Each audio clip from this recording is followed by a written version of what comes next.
오늘은 이제 신약에 들어와서 서로는 한두 시간 지났는데 급하니까 그냥 바로 그냥 마태복음 1장 들어가서 도대체 예수님이 하나님이라는데 왜 하나님인가? 저분 사람으로 오셨는데 왜 하나님이라고 그러지? 이런 질문들. 또 예수님 어떻게 성령으로 어떻게 남녀가 교합해서 아이를 잉태하는데 어떻게 남자도 없이 어떻게 아이를 낳았다고 그런가? 말도 안 된다. 믿어지지 않는 이런 부분들을 우리가 공부하면서 하나님은 정말 전지전능하시는구나. 이런 마음에 감동 있기를 주의 이름으로 축원합니다. 제가 상징 그림 하나 그리겠습니다. 찬송가 89장입니다.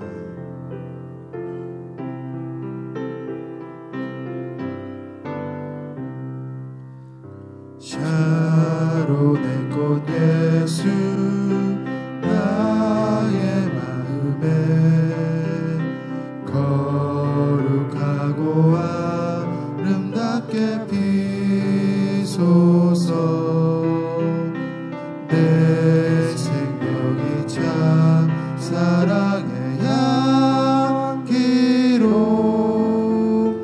간대마다 풍겨나게 하소서. 예수 샤론의 꽃 나의 맘의 사랑으로 피소서. 자, 가장 우리가 의심스러운 것이 뭐냐? 어떻게 처녀가 남자 없이 아이를 임신을 해? 말도 안 돼. 어떻게 사람이 부활을 해 죽었다가 이건 인류 역사에 없는 거야.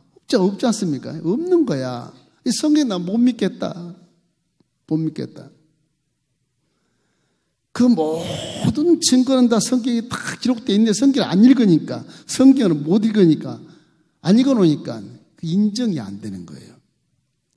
성경은 물론 성령이 와서 깨닫게 하시지만 3차원 세계 지식으로도 어느 정도는 근거를 찾을 수 있고 어느 정도는 근거를 해석할 수도 있어요. 문자적으로, 시대적으로, 역사적으로. 성령을 빼놓고 불신자도 시대 기록이 다 돼 있고 나라마다 기록이 이게 다 돼 있거든요. 그 기록에 전부 들어가 있어요. 이게 팩트지 신화가 아니고 허구가 아니에요. 기독교는 그래서 실제를 기록, 실제를 기록해서 그 실제 증거를 남기고 예언을 남겨서 몇백 년 후에, 몇천 년 후에 이 메시아가 그대로 나오는 거예요. 하나님 누구시냐? 민수기 23장 19절 말씀 항상 기억하십시오. 하나님은 사람이 아니시니 거짓말을 아니하신다. 믿습니까? 인생이 아니니 후회가 없으시다. 믿습니까? 하신 말씀을 그대로 실행하신다. 믿습니까? 말씀은 성경에 기록된 말씀은 1.1획도 틀리지 않고 변함이 없어. 그래서 하나님이 우리의 신과는 전지전능하시고 무소부재하시고 그리고 영원 불변한 그런 하나님을 우리가 믿고 있는 겁니다. 그 믿음이라는 게 굉장히 중요해요. 믿음이라는 게 이렇게 이 여인이 이렇게 아이를 성령으로 잉태한 것처럼 말씀이 여러분 속에 딱 들어오면 우리도 배가 딱 불러서 이 여인처럼 그냥 아주 배짱 있게 나가야 돼요. 나 임신했다 그러고 이렇게. 응? 그렇게 다니는 것이 믿음이에요. 배짱. 저 여인도 말씀이 성령이 들어와서 잉태한 것이거든요. 말씀이 잉태된 것이거든요. 성령이 잉태했다 그렇지만 그 존재한 잉태한 존재는 뭐냐? 말씀이에요. 예수님이 말씀이거든. 말씀이 육신인데 오신 것이니까 성령으로 잉태한 것 뿐이지, 하나님의 능력으로 잉태한 것 뿐이지, 그 존재는 말씀이란 말이에요. 말씀. 성령이 아기가 된 게 아니고 말씀이 이제 아기로 잉태해서 3차원, 4차원의 능력으로 3차원의 어떤 그런 존재가 물질적으로 태어나는 겁니다. 이해하기 위해서는 첫째는 우리가 뭐를 알아야 되느냐? 전능하신 하나님을 아셔야 돼요. 하나님은 전지전능하시다. 전능하시다. 믿습니까? 우리의 신관, 천지 만물을 창조하신 하나님, 무에서 유를 창조하신 하나님, 그걸 믿어야 돼. 이것만 보고 못 믿겠다 그러지 말고, 오병이어 이런 베스다 광야에서 보리떡 5개, 물고기 2마리로 10,000명을 먹고도 12광주는 남았다. 있을 수 있는 일입니까? 이거 없잖아요. 홍해를 갈라서 200만이 몇 열 정도로 몇 시간을 건넜길래 홍해물이 넘치는데, 그 깊은 홍해물 속에 마른 땅을 내서 전차 가게 하고 수레가 가게 하고 200만이 다 가게 하는 그런 역사. 그렇죠. 우리가 믿는데, 그런 역사를 믿는데, 그 실제인데 이것을 못 믿다고 이상하잖아요. 하나님이 앞으로 떠나가서 창조시에요. 흙으로 만지셔서, 흙을 빚으셔서 당신 형상과 모양대로 빚으시고 코에 생명을 훅 부니까 사람이 눈이 뜨이고 귀가 번쩍거리고 말을 하고 입 막 움직이고 가슴이 벌렁벌렁벌렁하고 손과 발이 움직이고, 이런 역사를 만드는 하나님께 어떻게 혼자 아이를 낳을 수 있어? 그러면 이게 대답이 되겠냐는 겁니다. 하나님은 없는 것도 있게 하신 하나님. 하나님은 없는 걸 있게도 하시고 있는 것을 또 개조해서 또 만드시기도 하지만, 이런 성령 잉태에 대한 것을 믿지 않게 되면 신학은 다 기독신학은 그냥 못 믿는 겁니다. 부활을 하나 안 믿어도 기독신학은 안 믿는 불신자가 되어버리고 말아요.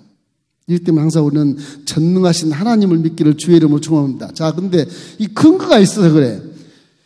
이 잉태된 것을 언제 말씀하셨냐? 창세기에 딱 나와. 창세기 3장 15절 말씀 한번 읽어봐요. 자, 내가 너로 여자의 원수가 되게 하고 네 후손도 여자의 후손과 원수가 되게 하리니 여자의 후손은 네 머리를 상하게 할 것이요 너는 그의 발꿈치를 상하게 할 것이니라 하시고. 저게 이제 선악과를 따먹은 후에 범죄에서 얘들은 쫓겨나지 않습니까? 뱀이 걸어다녔었어요. 근데 이제 저주를 받으면 땅에 기어다니면서 흙을 먹고 살라고 하나님께 말씀하신 거죠. 그래서 그 사건을 통해서 여자의 후손이 너를 상하게 할 것이다. 그 여자의 후손이라는 건 뭐예요? 여자의 씨가 있다는 얘기예요. 씨가. 여자 후손이 남자 씨를 받아서 후손이 아니라 그냥 여자 씨로 후손이 됐다고. 여자 씨로. 그 얘기예요. 그 얘기가 창세기에 그냥 나와요. 그냥 이건 1450년 이전에, 창세기 기록은 예수 오기 전에, 지금부터 3500년 이전에 기록한 것이지만 그 3500년 이전 창세기 때 하신 말씀을 3500년 전에 모세가 기록한 것 뿐이에요. 늦게 기록한 것 뿐이에요. 그러니까 수천년 수만 년 전에 결국은 하나님 말씀을 하신 거란 말이에요. 어떻게 이런 일이 가능할 것인가? 마태복음 19장 26절 말씀을 함께 읽겠습니다. 예수께서 그들을 보시며 이르시되 사람으로는 할 수 없으나 하나님으로서는 다 하실 수 있느니라. 예수님이 십자가 달리시기 전에 우리에게 말씀하잖아요. 마가복음 9장 23절 말씀 같은 걸 보면 할 수 있거든요. 무슨 말이냐? 믿는 자에겐 능치무dam이 없나이라. 왜 그래요? 우리 속에 하나님의 영 성령이와 계시잖아요. 성령이와 계시니까 우리 믿는 아들, 딸로 다 예수님처럼 할 수 있어요. 이 땅에 사람의 모양으로 성령을 갖고 오신 분의 맨 첫 번째 사람은 예수입니다. 우리가 성령 받기 전에, 예수님이 이 땅에 내려오실 때 이 땅에서 딱 한 분, 예수님만 마음속에 성령을 갖고 태어나신 분이에요. 그래서 예수님이 33년의 세월을 사시면서 죽고 부활하셔 승천하실 때, 너희들도 나를 믿는지 안 되겠다. 믿음이 변질되겠다. 내게 성령이 계시거든. 너희 성령을 보내마 기다려라. 그리고 사실은 예수님이 천국 올라가셔서 보좌 앞에 앉아 계시고 옷을 싹 벗고 아버지 영으로, 성령의 영으로, 예수님의 영으로 여러분 속에 믿는 자 속에 와 계시는 것입니다. 여러분도 지금 이 그림을 보면서 여러분 속에도 성령이 계신 것을 믿기를 주의 이름으로 축원합니다. 그럼 여러분이 말씀을 딱 받으면 여러분의 성령이 눈을 들어 보게 하고 귀를 들어 듣게 하고 마음을 들어 깨닫게 해서 그 말씀 속에서 꿈이 생기는 거예요.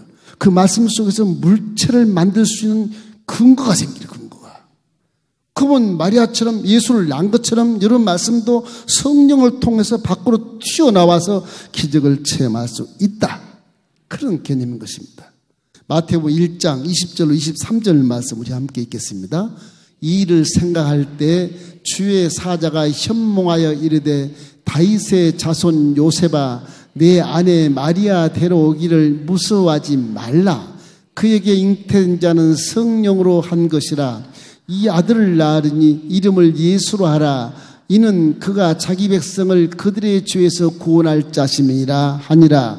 이 모든 일이 된 것은 주께서 선지자로 하신 말씀을 이루려 하심이니 이르시되 보라 처녀가 잉태하여 아들을 낳을 것이요 그의 이름은 임마누엘이라 하리라 하셨으니 이를 번역한즉 하나님이 우리와 함께 계시다 함이라. 이렇게 하나님이 화육돼서 육신으로 변화해서 내려오신 이 우리의 기독교는 여타 종교와는 질적으로 다릅니다. 질적으로 비교가 안 되는 것입니다. 이렇기 때문에 하나님 창조주 하나님 여러분 가운데 이 땅에 내려오서 직접 보여주는 것이 누구냐? 그 하나님이 눈으로 보이는 그 하나님 그분이 누구냐? 예수 그리스도죠.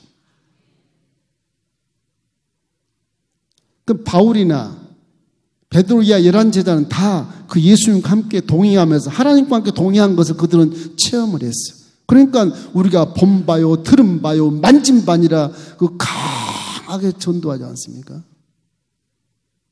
그것이 성경에 다 기록되어 있는 것입니다. 자, 둘째는 처녀 잉태에 대한 것. 잉태, 어떻게 처녀가 잉태할까, 처녀.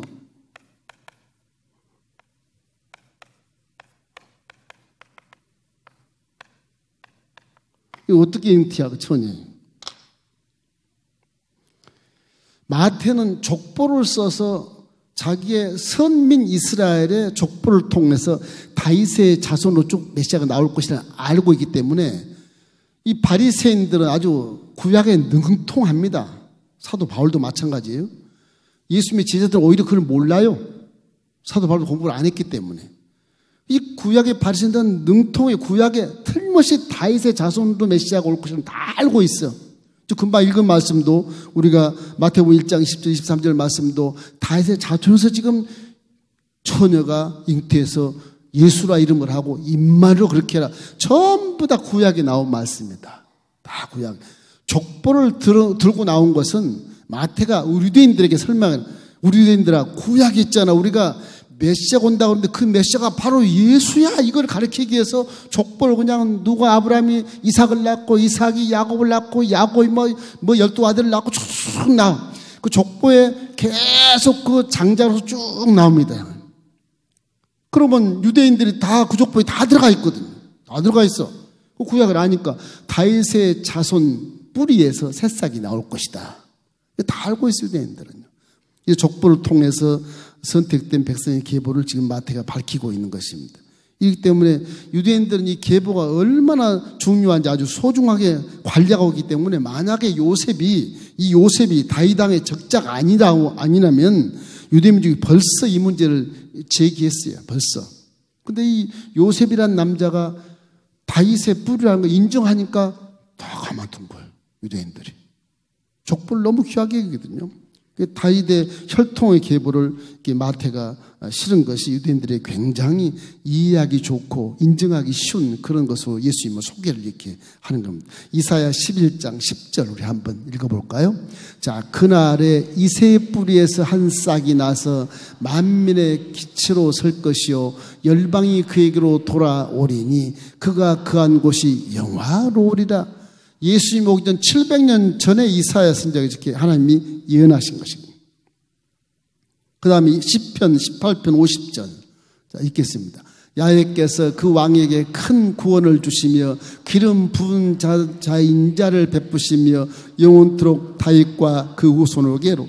다윗 후손을 쭉 나오잖아요. 다윗 후손을 계속 나와요. 계시록 22장 16절 우리 성경 마지막 보면 자, 계시록 22장 16절 말씀. 나 예수는 교회들을 위하여 내 사자를 보내어 이것들을 너희에게 증언하게 하였노라. 나는 다윗의 뿌리요 자손이니 곧 광명한 새벽별이라 하시더라. 계시록 천국에서 나 예수가 다윗의 후손으로 내가 내려갔느니라 그렇게 증거하고 있지 않습니까? 이런 것처럼 예수님의 뿌리라고 하는 것은 하나님이시지만 하나님이 다윗의 뿌리로 당신이 말한 말씀 그대로 이루기 위해서 내려오시는 거예요. 그래서 중간에 보면 여러 가지 다윗의 대를 이어서 메시아 탄생시켜야 할 그 핏줄에 대한 부분에 있어서 이 장자가 죄를 지면 뽑아버리고 선한 자의 것을 양자로 삼아서 계속 그 다윗의 뿌리를 이렇게 연결해 나가는 것입니다. 그래서 다윗의 뿌리에서 이 메시아가 나온다는 사실을 이 예수님의 그 족보에서 우리를 충족시켜주고 있어요. 이사야 7장 13절 14절 말씀 우리 함께 읽겠습니다. 이사야가 이르되 다윗의 집이여 원하건대 들을지어다. 너희가 사람을 괴롭게 피고 그것을 작은 일로 여겨 또 나의 하나님을 괴롭게 하려 하느냐. 그러므로 주께서 친히 징조를 너에게 주실 것이라. 보라, 처녀가 잉태하여 아들을 낳을 것이요 그 이름을 임마누엘이라 하리라. 예수님은 700년 전에 저렇게 예언을 하고 있는 성경들이 많이 있습니다. 수없이 많아요. 이것은 시간이 없으니까 다 못하지만 그렇게 수없이 많은 것을 족보를 통해서 마태가 지금 가르쳐주고 있다. 그럼 성령 잉태는 도대체 뭐냐? 성령의 잉태는 도대체 어떻게 생긴 것일까? 누가복음 1장 30절로 33절 말씀 읽겠습니다. 천사가 이르되 마리아여 무서워하지 말라. 내가 하나님께 은혜를 입었느니라. 보라, 내가 잉태하여 아들을 낳으리니 그 이름을 예수로 하라. 그가 큰 자가 되고 지극히 높은 이의 아들이라 일컬어질 것이요 주 하나님께서 그의 조상 다윗의 왕위를 그에게 주시리니 영원히 야곱의 집을 왕으로 다스릴 것이며 그 나라가 무궁하리라. 하나님이 마리아의 몸을 빌려서 내려오신 것이지 이것이 사람의 씨로 되는 것이 아니라 그것을 얘기하는 것입니다. 그렇기 때문에 과학적으로 이해가 되지 않지만 이것을 근거를 가지고 믿어야 돼. 멜기세덱이란 그 왕도 나오지 않습니까? 살레만 멜기세덱. 그것도 성경에 보면 엉뚱하게 갑자기 나오는 거예요. 근데 성경에 보면 히브리서 7장 3절 우리 한번 읽어보겠습니다. 아버지도 없고 어머니도 없고 족보도 없고 시작한 날도 없고 생명의 끝도 없어 하나님이 아들과 닮아서 항상 제사장으로 있느니라. 저 누구겠어요? 하나님이라고. 하나님이라고. 시작도 없고 끝도 없어. 아버지도 없고 어머니도 없어. 이게 이 성경 말씀에 족보도 없고 이러기 때문에 하나님을 표현을 해. 하나님이 아브라함 앞에 내려와서 멜기세덱 왕으로 나타나신 거예요. 아브라함이 11절 거기서 이제 제도를 만들지 않습니까? 11절. 사복음서의 족보로 이렇게 육적인 혈통을 기록해 놨지만 그것이 영적인 혈통을 얘기하는 영적인 혈통. 족보로 내려온 것을 유대인들이 이해를 시켜주고 성령으로 잉태한 것은 바로 영적인 혈통으로 다해서 나온 거다. 너희들이 원하는 눈에 보이지 않는 메시아, 어마어마한 능력을 가진 메시아, 그런 메시아가 바로 예수님이다. 그렇게 말해요. 예수님이다. 유대인들은 눈에 보이는 하나님 내려오니까 사람이니까 안 믿는 거예요. 우리가 믿는 메시아는 사람이 아니야. 그럼 뭐야? 정말 눈에 안 보이는 세상을 뒤엎는 그런 권세를 가진 하나님. 그 하나님을 자기들 원하는 거예요. 그 사람을 들었기 때문에 유대인들이 안 믿는 겁니다. 이렇기 때문에 요셉의 피가 섞이지 않고 말씀 육신으로 나타나심이고 마리아 몸을 빌린 것인 그 잉태된 아들 임마누엘, 그 이름 예수가 바로 하나님이시다. 그걸 믿기를 주의 이름으로 축원합니다. 그래도 안 믿어지죠, 잘. 믿으죠. 근거 안 믿으면 근거를 다 찾아보면 한두 번 있는 게 아니게 한 300가지 이상이 나와요, 예언이. 이런데 찾으면 그것이 확실히 믿게 되는 것입니다. 출생지 같은 것도 여러분 보세요. 세 번째 출생지가 나오는데 출생지까지 다 암시해놔요. 출생지도 예언해놔요, 예언해요. 미가서 보면 이렇게 나와요. 출생지. 미가서 5장 2절 말씀 우리 함께 읽어볼까요? 베들렘 에브라다야 너는 유다 족속 중에 작을지라도 이스라엘을 다스릴 자가 내게서 내게로 나올 것이라. 그의 근본은 상고의 영원히 있느니라. 상고에 영원히 있는 하나님이 나올 것이라는 것입니다. 이사야 9장 6절 우리 한번 읽겠습니다. 이는 한 아기가 우리에게 낳았고 한 아들을 우리에게 주신 바 되었는데 그에게는 정사를 메었고 그 이름은 기묘자라 모사라 전능하신 하나님이라 영존하신 아버지라 평강의 왕이라 할 것임이니라. 그건 전능하신 하나님이라. 그 아이가, 그 예수가 전능하신 하나님이라는 것입니다. 이 예언의 성취는 누가의 기록에서 이루어졌어요. 누가복음 2장 4절로 7절 우리 함께 읽겠습니다. 이거 다시 나와요. 요셉도 다윗의 집 족속이므로 갈릴리 나사렛 동네에서 유대를 향하여 베들레헴이라 하는 다윗의 동네로 그 약혼한 마리아와 함께 호적하러 올라가니 마리아가 이밍태하였더라. 거기 있을 그때에 해산한 날이 차서 첫 아들을 낳아 강보로 쌓아서 구유에 뉘었으니 이는 여고 안에 있을 곳이 없습니다.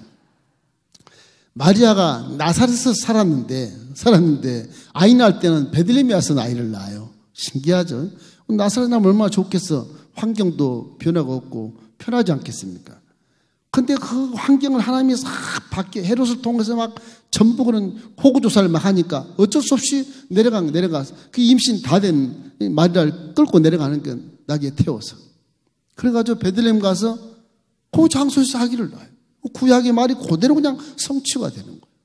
성취가 되는 거예요. 또 메시아 사역에 대한 성취도 사역. 메시아의 사역.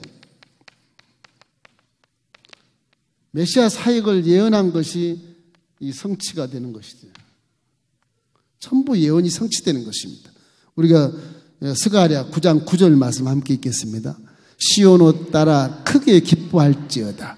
예루살렘에 따라 즐거이 부를지어다. 보라, 내 왕이 내게 임하시나니 그 공의로우시며 구원을 베푸시며 겸손하여서 나귀를 타시나니 나귀의 작은 것 곧 나귀 새끼니라. 여러분 많이 알지 않습니까? 예수님이 예루살렘 올라갈 때, 입성할 때, 제알고 나귀를 끌고 와라. 어디 가서 나귀를 끌고 옵니까? 아, 나귀 주인한테 달라 그러라. 그러면 안다. 그러잖아. 안다. 그러면 안다. 다 예비해 놓으신 성경에 예언한 걸 다 이루기 위해서 나귀를 안 타도 되는데 나귀를 타고 가셔야 돼. 왜? 하신 말씀을 그대로 실행해야 되니까. 그 나귀 주인이 물어보니까 끌고 가시오. 그 사람은 뭐 돈도 달라고 안 그러고 그냥 끌고 가는 거. 주인이 말하시는데 드려야죠. 끌고 가는 거. 예수님도 완둥 모르는 둥. 그래서 나귀를 타고 새끼 나귀를 타고 새끼가 얼마나 힘들겠어요. 새끼 나귀를 타고 갈 때 막 호산나 호산나 찬양하고 종려나무 가지를 꺾어서 땅에 깔고 옷들을 땅에 깔고 해서 입성하는 그런 놀라운 그런 왕의 그런 개성가처럼 그런 모습을 성경에 보여주지 않습니까? 다 예언을 이게 성취한 겁니다. 그 호산나 호산나 전부 구약에 다 나와 그게. 그렇게 외칠 것이 다 나와요. 시편 22편 16절로 18편 우리 함께 읽어보겠습니다. 개들이 나를 에워쌌으며 악한 무리가 나를 둘러 내 수족을 찔렀나이다. 내가 내 뼈를 셀 수 있나이다. 그들이 나를 주목하여 보고 내 겉옷을 나누며 속옷을 제비 뽑나이다. 저건 십자가 위에서 달리실 때 속옷을 로마 병기에서 제비를 뽑지 않습니까? 그 당시 속옷이 비쌌거든요. 비싸. 그 옷이 굉장히 비싼 옷이에요. 그런 걸 제비 뽑는 옷까지 성경에 다 기록을 하고 구약 기록을 해서 가장 성경의 사역을 잘 명확하게 예언한 구절이 있습니다. 이사야 53장 3절로 7절 좀 길지만 우리 함께 읽으면 좋겠어요. 자, 시작. 그는 멸시를 받아 사람들에게 버림받았으며 강고를 많이 겪었으며 질고를 아는 자라. 마치 사람들이 그에게서 얼굴을 가린 것 같이 멸시를 당하였고 우리도 그를 귀히 여기지 아니하였도다. 그는 실로 우리의 질고를 지고 우리의 슬픔을 당하였거늘 우리는 생각하기를 그는 징벌을 받아 하나님께 맞으며 고난을 당한다 하였노라. 그가 찔림은 우리의 허물 때문이요 그가 상함은 우리의 죄악 때문이라. 그가 징계를 받음으로 우리는 평화를 누리고 그가 채찍에 맞음으로 우리는 나음을 받았도다. 우리는 다 양 같아서 그릇 행하여 각기 제 길로 갔거늘 야훼께서 우리 모두의 죄악을 그에게 담당시키셨도다. 예수님의 사역까지 죽고 부활한 건 다 구약에 이렇게 예언하고 있는 것입니다. 메시아로 오신 예수님을 구약에서 다 가장 확실하게 이렇게 예언해 놓았기 때문에 하나님은 변백이 없으시고 하신 말씀은 그대로 실행하기 때문에 하나님은 장포인이 내려왔을 때 자기 하신 말 그대로 그 법 그대로 대신 죽고 그리고 대신 죽고 머리에 가시가 하나 쓰시고 저 말씀 그대로 창에 찔려 물가피를 다 쏟고 채찍이 맞아 덩어리가 막 밭구랑이 되고 뭐 백포가 홍포가 돼버리고 이건 뭐 어마어마한 그런 고통을 다 받고 저와 여러분의 죄를 위해서 십자가를 죽으신 것입니다. 그 말씀대로 실행에 다 옮기시고 구원의 문을 활짝 열어오신 분이 바로 예수님입니다. 그 예수님이 하나님인데 부활 못하겠습니까? 그 하나님인데 하늘나라에 못 올라가시겠어요? 하나님이라 그런 거예요. 하나님이 이 땅에 내려왔다는 자체가 기적이고 그 자체가 은혜고 그 자체 때문에 우리가 지금 살고 있는 것입니다. 할렐루야. 이것을 믿기를 주의 이름으로 축원합니다. 자, 메시아의 조건이 그럼 무엇일까? 어떻게 해야 메시아가 될 수 있을까? 메시아 조건. 이것들을 좀 아시는 게 좋아요. 어떤 사람을 메시아라고 해야 될까? 첫째는 사람이어야 돼, 사람. 사람이어야 돼. 왜냐하면 유대인들은 사람이 아닌 것을 메시아로 생각하고 있는데 사람이 사람을 구원해야지. 사람이 아닌 어떤 보이지 않는 것이 물질이 와서 구원하는 건 문제가 있는 겁니다. 메시아 구세주는 사람이어야 돼. 동물이면 안 돼. 왜냐하면 사람은 하나님의 영혼의 분신이기 때문에 영혼의 분신이 사람을 구원해야지 영혼의 분신도 아닌 동물이 사람을 제사드린 데에서 죄를 용서하고 구원하지 못해요. 죄를 용서할 수밖에 없는 일회성이 있을지 몰라도 그건 구원자가 되지 않는 것입니다. 그래서 영혼육을 입은 사람만이 대속을 할 수 있다. 고린도전서 15장 21절 말씀 우리 함께 읽겠습니다. 사망이 한 사람으로 말미암아 죽은 자의 부활도 한 사람으로 말미암는도다.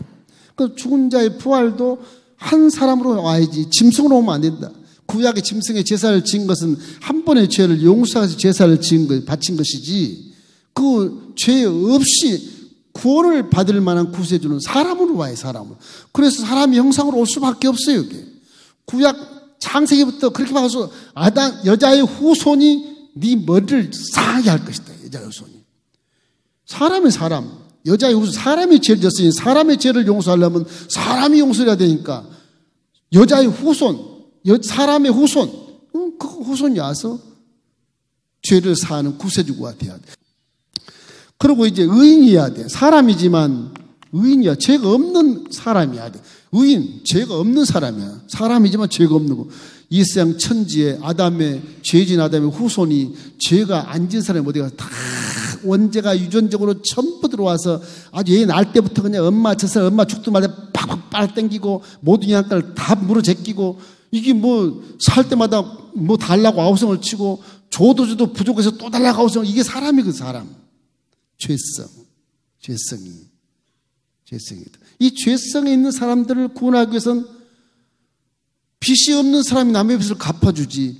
빚은 사람 어떻게 갚습니까? 대통령이 우리 빚을 갚아줘요? 그럼 죄를 용서 못해요. 의인이 돼야 대신 빚을 갚을 수 있어. 의인이 와야. 예수님은 인류를 구원하기 위한 의인으로 오셨단 말이에요. 사람이시가 아니. 여자의 후손 성령으로 말씀 육신에 오신 분이라 죄가 하나도 없으시죠. 그분은 어둠도 없으시고 거짓도 없으시고 악도 없으시고 항상 밝고 맑고 환하고 의인이시고 인자하십니다. 그 하나님은 죄가 없으니까 의인으로 내려오셔 태어나셨어. 세 번 신성이 부여돼야 돼. 의인이니까 당연히 죄가 없는 거 신성도 있어야 돼. 신성. 예수님은 이 육신과 신성이 그대로 있으니까 인성과 신성이 그대로 100% 있는 분이기 때문에 완벽한 사람이요 완벽한 신이라서 이와 같이 신성이 부여된 자인 것입니다. 그래서 침례할 때 요한에게 침례받을 때 하늘에서 비둘기 같이 내려오고 이는 하나님의 아들이요 기뻐한 자라 말한 것처럼 하나님의 아들로 딱 인쳐오지 않습니까? 하나님의 아들로 침례 요한이 침례할 때 하나님의 아들로 하늘에서 명이 내려와요. 예수님 하나님 아들이라는 건 독생자로 내려오는 것입니다. 우리가 이해하기 좋게 하나님 그렇게 내놓으신 것입니다. 누가복음 1장 34절로 35절 말씀 우리 함께 읽어봅시다. 마리아가 천사에게 말하되 나는 남자를 알지 못하니 어찌 이런 일이 있으리까? 천사가 대답하여 이르되 성령이 내게 임하시고 지극히 높으신 의 능력이 너를 덮으리니 이러므로 나실 바 거룩한 이는 하나님의 아들이라 일컬어질 것이다. 그 마리아가 잉태할 때부터 천사에게 다 들은 것이 하나님의 아들이 내 몸에 잉태됐구나. 노을이 자빠질 일이 않아요? 그 마리아의 믿음이 대단한 건 말씀을 그대로 믿겠나이다. 말씀을 그대로 믿고 순종하는 것. 믿음이란 건 말씀을 믿고 순종하는 것입니다. 그럼 말씀 믿고 순종할 때 그 말씀이 기적을 나타내 주셔. 할렐루야. 그렇게 말씀을 순종해야 돼. 할렐루야. 사단을 물리치는 권세도 가져. 그건 이 성령의 능력이 있으니까 사단을 물리치는 권세를 가진. 그래서 구세주가 되신 거예요. 그래서 구세주가. 죄인들을 대신해서 이제 참혹한 그런 사망의 형벌을 받았기 때문에 더더욱 그런 것입니다. 구세주는 네 번째는 사랑이 있어야 돼요. 사랑.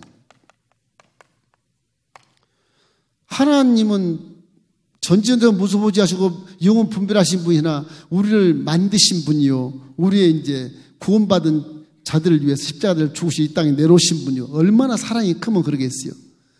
내가 세상을 이처럼 사랑해서 내가 내려왔다 독생자로 그런 말씀이지 않습니까?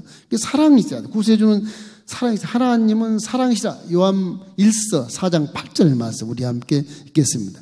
사랑하지 아니한 자는 하나님을 알지 못하나니 하나님은 사랑이십니다. 저 말씀이 굉장히 중요한 겁니다.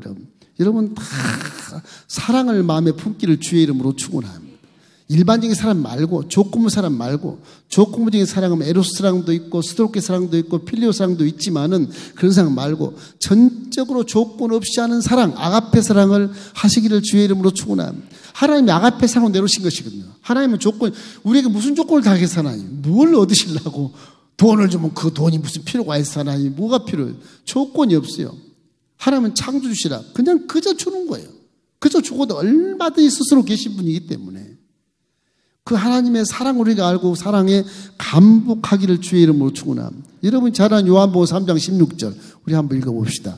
자, 하나님이 세상을 이처럼 사랑하사 독생자를 주셨으니 이는 그를 믿는 자마다 멸망치 않고 영생을 얻게 하려 하십니다. 그 사랑이 얼마나 큰지 하나님이 내 창조주 하나님이 내려오셔서 육체로 오셔서 내 대신 죽어버려. 너 민목사질 내가 다 짊어지고 간다. 네 죄를 몽땅 율법에 성량했으니까 너는 자유함을 얻고 너는 이제 의인이다. 활개치고 살아라.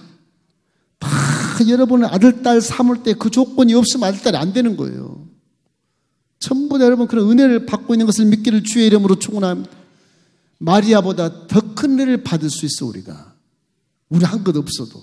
마리아는 예수님도 잉태해서 낳는 고통이 있었지만 우리는 그런 것도 없지 않습니까?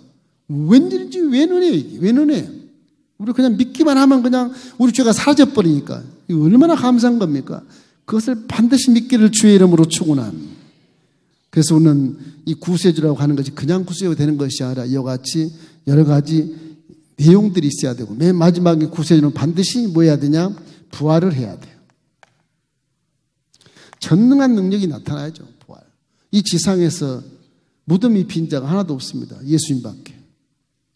천국 올라가면 다 이해가 되겠지만 이렇게 예수님이 부활하신 날 막달라 마리아가 막 뛰어 올라가잖아요. 올라가서 막 천사가 완전 노을이 자빠져가서 이미 부활했다 그러니까 그냥 베드로한테 막 내려가서 난리를 치게 베드로가 막 달려서 보니까 세마포만 이렇게 딱 있고 안 계시거든. 갈릴리로 간다 그러니 갈릴리로 가서 거기서 만나거든. 그 세마포에 대한 내용들이 많이 있어요. 이 유대인들은요 당시에 이렇게 사람을 이렇게 죽었을 때는 얼굴을 이렇게 가리는 수건이 따로 하나 있어요. 얼굴을 가리고 그 다음에 세마포로 또 이렇게 가려요. 그러니까 얼굴 가린 수건과 세마포의 옷이 따로 있어요. 근데 그 수건이 지금 박물관에 있습니다. 스페인에. 그건 어느 과학자고 어느 고고학자고 다 그걸 인정을 제기를 하지 않아요. 이제 유대인들의 세마포를 감싸기 전에 얼굴 수건을 가린 다음에 다시 수의로 감싸는 그런 것이 있었기 때문에 이 수건이 두 가지예요. 두 가지인데 내셔널 지오그래픽 채널에서 최근에 이게 방영을 했답니다. 스페인 오비에도 성당에 보관되어 있는 예수님의 얼굴 수건을 가지고 피를 이렇게 DNA를 이제 조사를 했어요. 근데 신기한 것이 이게 과학이 얼마나 발전된지, 과학이 그러니까 성경을 이렇게 확인시켜준단 말이에요. 사람의 염색체가 46개래요. 사람의 염색체가. 성에 대한 염색체가 46개입니다.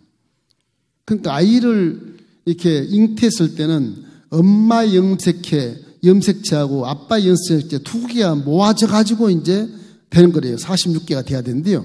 그런데 이 예수님의 얼굴 수건에는 피를 분석한 결과 혈액형이 AB형이랍니다. A형 있습니까? 예수님 같은 B형, AB형. 이게 과학적으로 증명이 된 거예요. AB형. 근데 염색체가 모친 속에 22개의 염색체가 나오고 남성 염색체가 딱 하나 돼. 딱 하나. 그러니까 이 수건의 그 피 혈흔의 속에서 나오는 염색체가 22개의 염색체가 어머니 쪽 염색체가 있고 남성 염색체가 딱 하나가 있다. 하나가. 그건 아버지 쪽 염색체는 없는 거예요. 그것이 확인이 됐어요. 이거를 이 과학자들이 2000년 전 손수건이라는 것에 대해서 이견을 전혀 제기하지 않아요. 그대로 다 인정한 것입니다. 그래서 부친 쪽 23개 염색체가 없는 것으로 확인이 됐어요. 피 속에 모친의 유전자만 발견된 것. 피 속에 그 수건, 얼굴 싸던 피 속에 어머니 없이만 확인된 거예요. 그래서 예수가 성령으로 잉태된 것을 증명을 하는 증명을. 이것이 앞으로 이제 유전공학이나 생명공학에서 또 발전이 되면 이것도 다 이제 증명이 될 겁니다, 아마. 창조라고 하는 것에 대해서 이해를 못하기 때문에 과학이 아직까지 그렇게 의문을 품고 있지만 예수의 피가, 그 피가 아직도 살아있다고 과학자들이 얘기하거든요. 이 스페인에 가면, 여기 한번 가봤으면 좋겠어요. 저도 안 가봤는데, 오비에도 성당에 이 수건이 보관되어 있다면, 오비에도 성당에. 대단하지 않습니까? 유전자 검사는 100kg가 살아있어야 검사가 된대요. 죽었으면 안 된대요. 근데 그 피가 2000년이 된도 살아있다는, 이건 뭐 기적 같은 얘기인데, 하나님이시기 때문에 그렇지 않냐. 하나님은 영원히 존재하시니까. 할렐루야. 이것이 지금 증거가 되어 있습니다. 그래서 예수님의 수건이 요한복음에 처음 기술되어 있지만 이 오베도 성당에 보관되어 있는 손수건이 2000년 전에 그 손수건인 것을 어느 과학자도 다 인정하고 그것을 연구해 보니까 이런 성염색체가 22개밖에 안 나오고 딱 한 염색체가 있는데 남자 염색체들. 그것이 하나님의 염색체라는 것이죠.